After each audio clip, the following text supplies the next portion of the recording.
Hello everyone and welcome to Momentum channel. My name is Mo and in this video I'm going to introduce to you a high growth tech Canadian stock that I'm aggressively looking into and adding to my shares of. I'll share with you why I'm investing in this company and why I believe it is a perfect undervalued stock for investors to look into at this time. This Canadian company is called Real Matters, which offers software as a service business to mortgage lenders and insurance industries.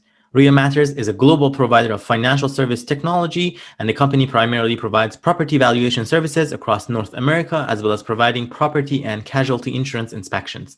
Established in 2004, Real Matters was recognized as one of Canada's 50 best managed companies. Real Matters has been ranked as one of the fastest growing technology companies in North America for 3 consecutive years, and its global head office is located in Toronto, while its US head office is situated in Buffalo, New York. Real Matters stock had a dip during the March pandemic declines, but it has since recovered. Nonetheless, it is still being traded at about over 45% discount compared to its all-time high prices in the past 1 year. It is worth mentioning that companies' quarterly reports continue to surpass analyst estimates. They are a profitable company, and in fact, their revenue and earnings are growing quarter by quarter, again and again. So that's definitely a positive sign. As you notice here from this recent article from CNN, the home sales have hit a 14-year high in 2020, pushing prices to record levels.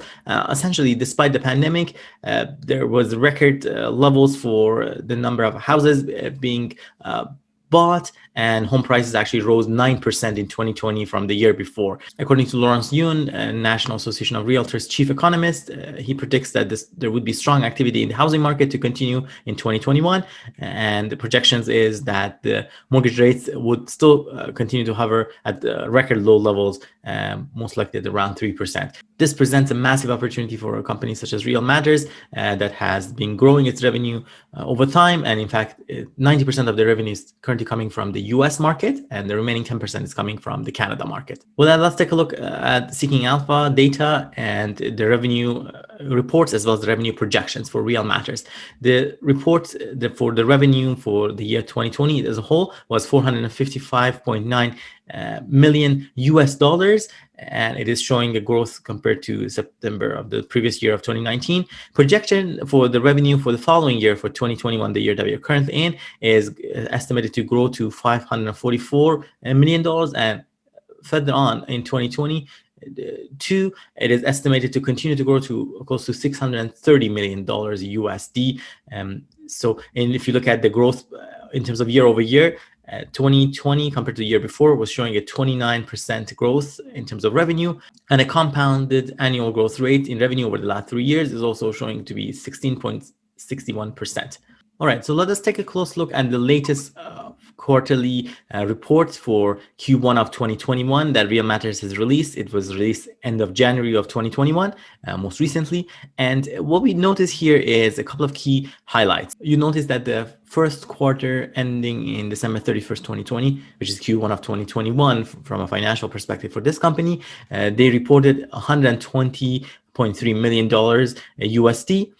This shows the revenue growth of 15.9% for them. They're also showing a net revenue growth of 24.8%. Let us take a closer look at the revenue breakdown. For the US appraisal in the 3 months ending in 2020, they had 69.6 million US dollars, and that is showing a 3.2% increase compared to this similar time period in 2019.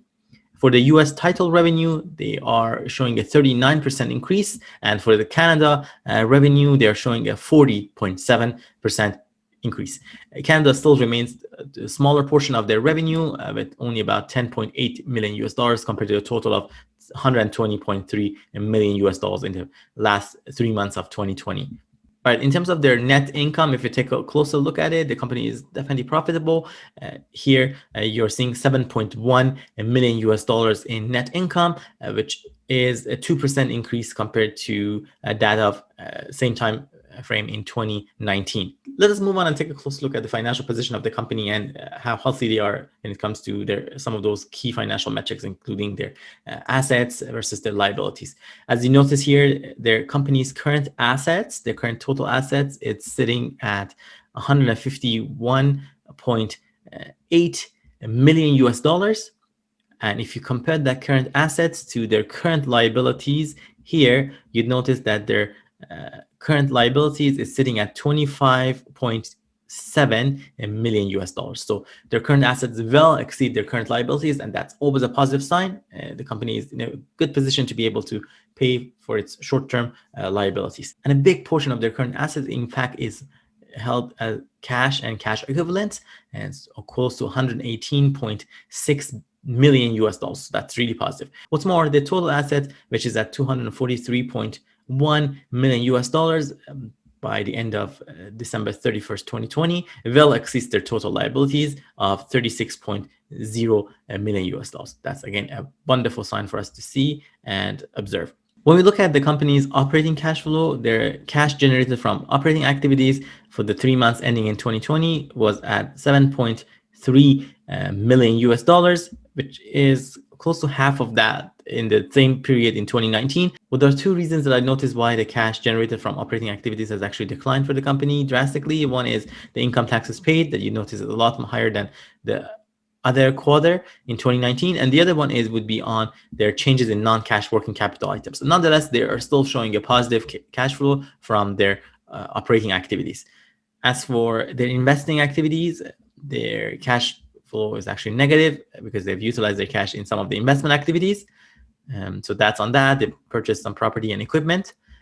Lastly, in terms of financing, you notice how the cash inflow or outflow is from a financing perspective. In this case, it's showing a negative, leaving them with a positive 118.6 million US dollars in terms of cash and cash equivalent for by the end of that period. I'd also like to take a close look at some of the financial metrics from the Simply Wall Street and have a better understanding and assessment of this stock for real matters. You notice here in the executive summary, the company is trading at about 15% below their estimated fair valuation, and their earnings are forecasted to grow by about 18.8% per year.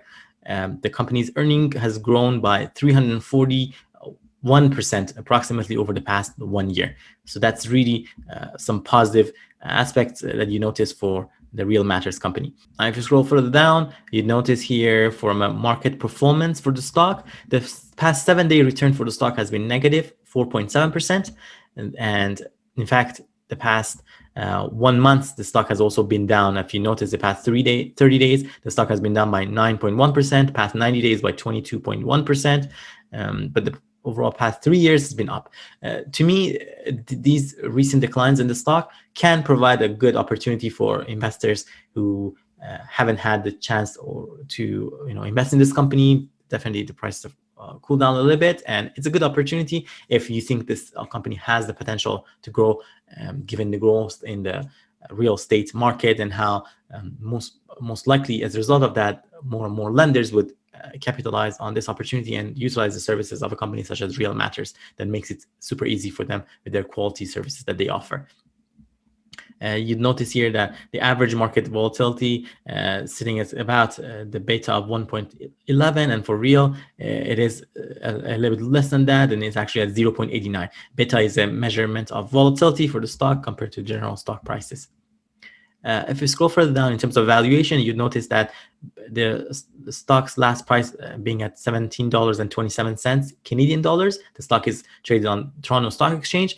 According to Simply Wall Street estimations, they're undervalued by about 15%, and they're estimating a fair valuation of $20.31. Looking at some other metrics in terms of price to earnings ratio, currently for the company, it is sitting at 26.3.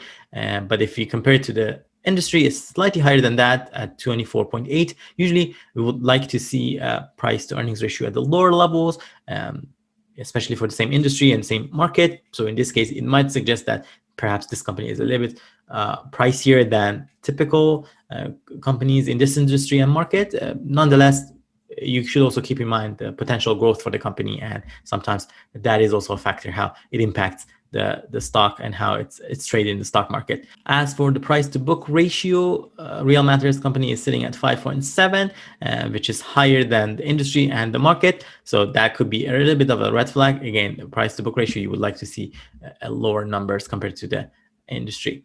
As for future growth, the company is forecasted to have annual earnings growth of 18.8%, which is quite decent in that sense. As for company's future growth forecast, we talked about the annual earnings growth, but if you take a look at the revenue growth, the company's revenue growth is estimated to be 7%, which is higher than the industry estimated revenue growth of 5.1, and a little bit shy of the 8.4% revenue growth by the market. Lastly, if you look at the past earnings growth for the company, the past 5 years annual earnings growth has been sitting at 83.3%, which is far better than industry's 5.1 and market's 11.7%. The last 1 year earnings growth for the company was 340.9%, which is very better than that of the industry and market. Moving on, looking at the return on equity, the company's return on equity of 21.6% is very desirable and definitely considered to be very high and higher than the industry's 6.5%. Keep in mind that Real Matters does not pay any dividend to investors at this time. When it comes to ownership and some insider trading volumes, you notice that over the longer term period, in terms of 9 to 12 months, 6 to 9 months, and 3 to 6 months, we have had some selling of shares by insiders. However, in the past 3 months, we've seen both selling of some shares, but also buying of some shares at different price ranges that you notice here. Well, personally, I don't like to see much insider selling. Keep in mind that there could be a multitude of reasons why that can happen, whether it's in terms of the warrants that are about to expire, and perhaps the insiders are actually trying to cash out on that and really utilize the money, or various reasons. That remains to be further discussed, but suffice to say that this is where it stands in terms of the insider trading volume for the company at this time. As for ownership breakdown for the company, about 62% of the shares are owned by general public, 31% are owned by institutions, and about 6.7% are by individual insiders to the company. In terms of the top shareholders for the company, we'll notice that EdgePoint Investment Group owns 6.28% of the shares. Jason Smith, which is the chairman of the board and founder and executive chairman, owns 4.25% of the shares, and RBC Global Asset Management owns 3.15% of the shares of the company. While the company is mainly listed on Toronto Stock Exchange with ticker symbol REAL and is available in Canadian dollars, you notice that it is also available in a number of other exchanges listed here on the screen for you. There you have it, folks, a closer look into Real Matters company and its stock. I hope this video was beneficial to you and gained some value to you. Let me know in the comment section of the video whether you are investing in the Real Matters company at this time, or what your thoughts are about this stock and its potential. I would love to hear from you. By the way, if you haven't done that already, please be sure to subscribe to Momentum channel. Here on Momentum, we post weekly various videos about stock market investing, finances, and financial freedom. And of course, if you haven't done that, I would really appreciate it if you give this video a thumbs up. It definitely means a lot to us and really helps to spread this channel and attract more and more like-minded individuals who are into stock market investing and financial freedom to join the Momentum channel, and hopefully we can support each other on this journey. Thank you guys for watching. Have a great day, and I hope to see you next time.